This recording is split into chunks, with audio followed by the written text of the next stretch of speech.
Power does not start with a visible wind-up. In a real exchange, the harder shot is often the one the opponent never reads early enough to brace for.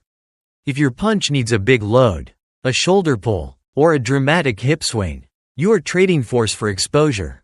The goal is to hit hard from where you already are, with structure so tight the strike leaves no warning before impact. Most fighters misunderstand power because they treat the punch like a disconnected arm action. They think force comes from how far the hand travels or how much the body visibly coils first. That is not efficient fighting. Real short power comes from sequencing the floor, the leg, the hip, the trunk, and the shoulder into the target without breaking alignment. Your hand is not creating the hit. Your hand is delivering force that was already built through the ground and transferred through your frame. That is why a short punch can feel heavy when a long loaded punch feels obvious and slow. You are not trying to swing harder. You are trying to arrive with your body stacked behind the shot at the exact moment the opponent is vulnerable. The biomechanics matter here. Your feet create pressure into the floor. That pressure travels up the rear leg or lead leg depending on the strike, rotates through the hip, tightens through the trunk, and passes through a shoulder that stays connected rather than floating loose. Your elbow does not flare away and your chin does not lift. Your ribs stay down. Your spine stays organized. When the fist lands, your body mass is arriving with it instead of lagging behind it. That is why the punch looks small but lands with consequence. The power is hidden because the preparation is internal, not theatrical. Most people lose this because they try to accelerate with the arm first. The shoulder jumps, the stance rises, the rear foot spins too early, and the whole punch announces itself before it matters. To apply this, start from a position you would actually fight from, not a staged stance made for drills.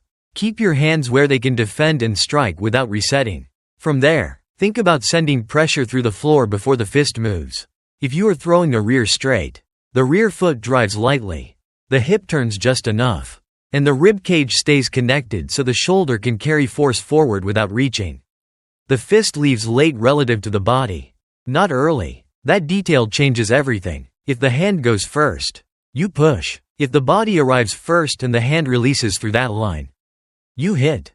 Now put that into opponent logic. If the opponent is pawing with the lead hand and leaning slightly heavy on the front foot, you do not pull back to load a right hand. You stay calm. Make a small outside adjustment with your lead foot. Let your rear hip start the line, and send the rear straight through the open channel. The shot is hard because your frame stayed intact and your rotation was timed to the opening, not because you threw from farther away. If the opponent is crowded in front of you and there is no room for extension, the same rule applies. You shorten the path, keep the elbow under the hand, and drive through the target with a compact line. Power is now coming from pressure transfer and structure, not range. If the opponent shells high, do not try to muscle through the guard with a loaded punch. Shift your weight just enough to change the angle of entry. Touch the guard to pin attention. Then fire the compact shot from that touch. The contact hides your launch. If the opponent is advancing, this becomes even more useful. You do not need extra loading when they are already giving you collision. You hold your shape, time their step, and let their forward movement meet your aligned strike. A lot of fighters miss this because they panic and swing wider under pressure. That removes the very thing that would make the shot heavy. The common failure points are predictable.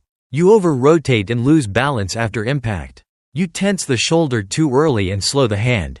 You try to prove power by pushing through the end of the punch instead of arriving sharply with structure. Or you lean your head over your lead knee, which gives you reach but removes base. Fix all of that by thinking less about effort and more about sequence. Pressure, rotation, connection, release, in that order. Here's where most people stop, but here's the advanced layer. Hidden power is not just about impact. It is about keeping your next decision alive. If your punch requires a load, you are committed before the exchange gives you information. If your punch comes from a neutral-looking frame, you can strike, feint, intercept, or retract without giving the opponent a clear read. That means the real upgrade is not only harder contact, it is preserving tactical ambiguity.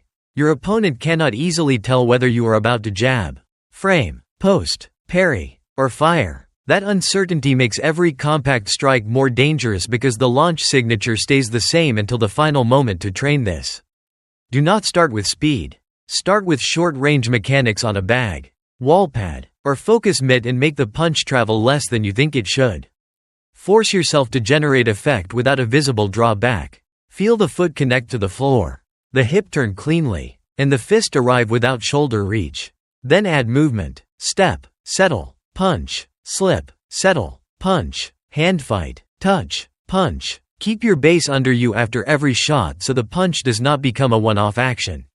To retain it, pair it with defensive exits and follow-ups. Throw the compact rear straight, then return to guard, angle out, or roll under the return. Add the lead hook after the short straight. Add the body shot after the touch upstairs. Test it under pressure with controlled sparring where your only rule is this: no visible loading before impact. That constraint forces honest mechanics. When you can land clean without announcing the shot, your power starts showing up in places most fighters still think are too small to matter. Rewatch that sequence in your head every time your shoulder wants to jump first. Because that is usually where the league begins. If this way of fighting feels different from what you have heard before, that is because in real combat, the real difference is always hidden in the smallest details, the kind outsiders never notice, but the person in front of you feels the moment the shot lands. And that is the purpose of this channel. Not to tell you what looks good, but to break down what truly creates advantage. If you want to keep learning this way, clear, real, applicable, and focused on what actually makes you more dangerous in a fight, then subscribe to the channel now. Because in the next videos, I am going to keep opening up each technical layer that most people overlook. I will see you in the next video.